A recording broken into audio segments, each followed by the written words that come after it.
কান পেতে শোনো, অন্ধকার কেমন কথা বলে।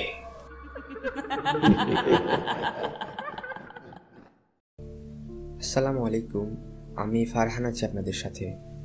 আপনি কি জানেন, কিছু কিছু ঘটনা আছে যেগুলো কেবল গল্প মনে হয়, আবার কখনো কখনো এটাই বাস্তব এমন মনে হয়, যা মানুষ সারা জীবনে ভুলতে পারে না। আজ আমি আপনাদের যে ঘটনাটা শোনাবো সেটা আমাকে আমার এক বন্ধু লিখে পাঠিয়েছে। ঘটনাটা ঘটেছিল ঢাকার এক পুরোনো হাসপাতালের মর্গে। এটা বাস্তবও হতে পারে, আবার কল্পনাও হতে পারে, কিন্তু যারা হাসপাতালে কাজ করেন তাদের কাছে এমন অদ্ভুত অভিজ্ঞতার গল্প শোনা যায় বারবার। এমন ঘটনা যা শোনার পর রাতের অন্ধকারে একা থাকাটা আর সহজ মনে হবে না। বেশি কথা না বাড়িয়ে ঘটনায় চলে যাই। ঢাকার এই পুরোনো হাসপাতালটা দিনের বেলায় সাধারণ ভিড়ভট্ট রোগী আর ডাক্তারের ব্যস্ততা, কিন্তু হাসপাতালের পেছনের দিকে যে মর্গটা আছে সেটার ভেতরে ঢুকতেই অন্যরকম একটা পরিবেশ। স্যাঁতস্যাঁতে দেওয়াল, টপ টপ করে পানি পড়ছে, বাতাসে অদ্ভুত ভারী গন্ধ, এক ধরনের গন্ধ যেটা মৃতদেহে অভ্যস্ত না হলে মাথা ঘুরিয়ে দিতে বাধ্য। লোহার ভারী দরজা, ভেতরে এক সারি লাশের ট্রে, তার উপরে সাদা কাপড়ে ঢাকা দেহ, যেন এই হাসপাতালের ভেতরে আলাদা এক জগৎ। সেই জগতেই এক রাতে ডিউটিতে ছিল অয়ন। অয়ন মর্গে নতুন ছিল না, অনেকবার সে ডিউটি করেছে, কিন্তু এই রাতটা ছিল অন্যরকম। দিনের বেলায় কাজ শেষ করে যখন রাতের শিফট শেষ হলো তখন প্রায় রাত 12:30 বাজে। অয়ন বের হলো হাসপাতালের গেট দিয়ে। রাস্তা ফাঁকা, বাতাসে হালকা শীত। হঠাৎ পেছন থেকে একটা মেয়ের কণ্ঠস্বর, আপনি একা এত রাতে কোথায় যাচ্ছেন? অয়ন চমকে ঘুরে দাঁড়ালো। অন্ধকারে সাদা জামা পরা একটি মেয়ে দাঁড়িয়ে আছে, চোখে অদ্ভুত দৃষ্টি। অয়ন তাকিয়ে দেখল, এটাই তো সেই লাশ যেটা সে কিছুক্ষণ আগে মর্গে রেখেছিল। অয়নের শরীর ঠান্ডা হয়ে গেল, কণ্ঠ শুকিয়ে গেল। ধীরে ধীরে মেয়েটি এগিয়ে এসে অদ্ভুত কণ্ঠে বলতে লাগলো, আমি আত্মহত্যা করিনি, আমাকে হত্যা করা হয়েছে। তার চোখ দুটো ফাঁকা, কিন্তু ঠোঁটে ভয়ঙ্কর এক হাসি। সে বলল, আমার মৃত্যুর পেছনে আছে কালো জাদু। আমার শরীরে ছুরি চালানো হয়নি, বিষ খাওয়ানো হয়নি, কিন্তু অদৃশ্য শক্তি দিয়ে আমাকে মেরে ফেলা হয়েছে। অয়ন আর সহ্য করতে পারল না। তার চোখের সামনে সব ঝাপসা হয়ে গেল, অজ্ঞান হয়ে পড়ে গেল রাস্তায়।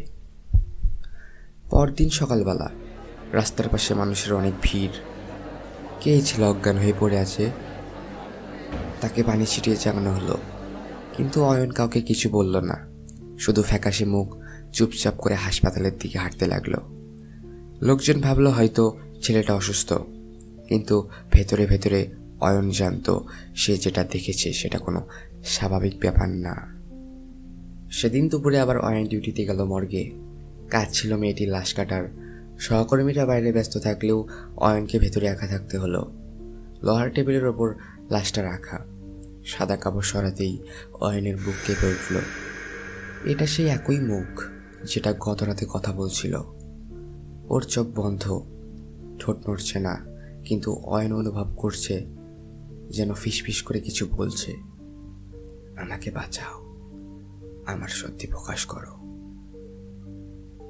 হাত কাঁপতে কাঁপতে কাজ শুরু করলো অয়ন, কিন্তু প্রতিটা মুহূর্তে মনে হচ্ছিল মৃতদেহটা নড়ছে।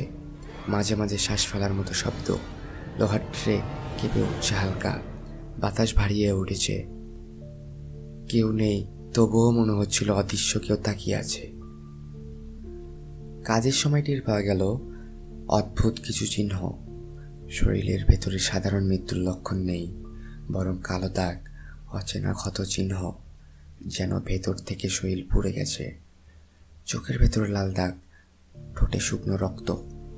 এমন মৃত্যু কোনো আত্মহত্যা হতে পারে না।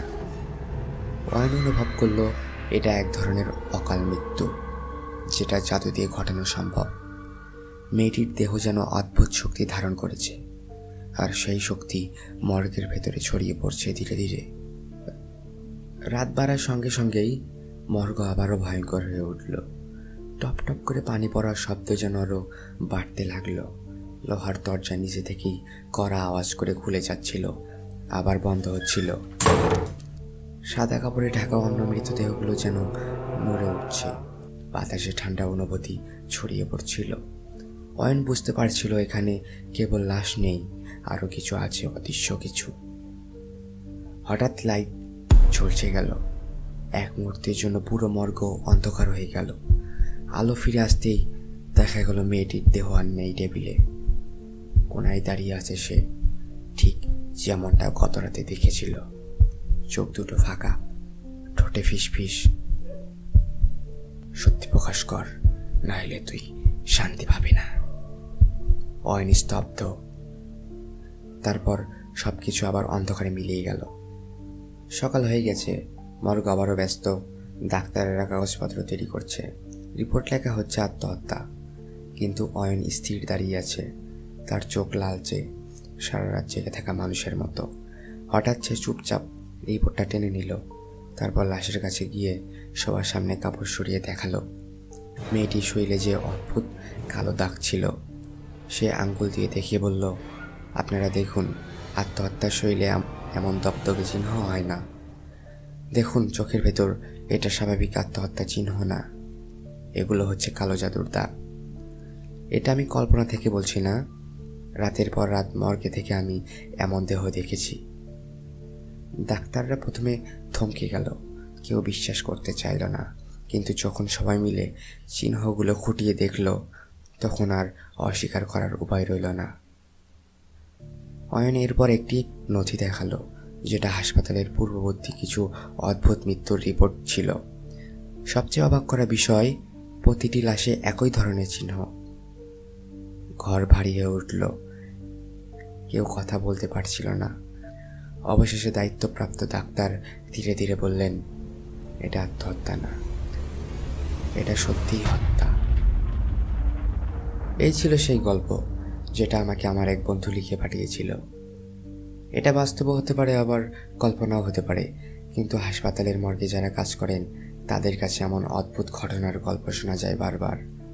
আপনি যদি বিশ্বাস নাও করেন, তবে অন্ধকার রাতে একা মর্গের ভেতর দাঁড়িয়ে থাকলে মনে পড়ে যাবে, হয়তো কোনো মৃতদেহ আপনাকে বলবে, আমাকে আত্মহত্যা করা হয়েছিল, অথচ আমি খুন হয়েছিলাম। এবার আর কোনো সন্দেহ নেই, অয়ন প্রমাণ করেছে এটা ছিল হত্যা। কিন্তু রহস্যটা আজও অঘম। কারা মারল, কেন মারল, সেটা শুধু সময়ই বলে দিতে পারে। কেমন লাগলো ঘটনা অবশ্যই কমেন্ট করবেন। আর নেক্সট এপিসোড খুব শীঘ্রই দিব ইনশাআল্লাহ। ততদিন সবাই ভালো থাকবেন, এবং আপনাদের যদি কারো ভৌতিক ঘটনা থাকে অবশ্যই পাঠাবেন। আমাদের জিমেইল ডেসক্রিপশনে দেওয়া আছে এবং কমেন্ট বক্সেও দিয়ে দিচ্ছি। আল্লাহ হাফেজ।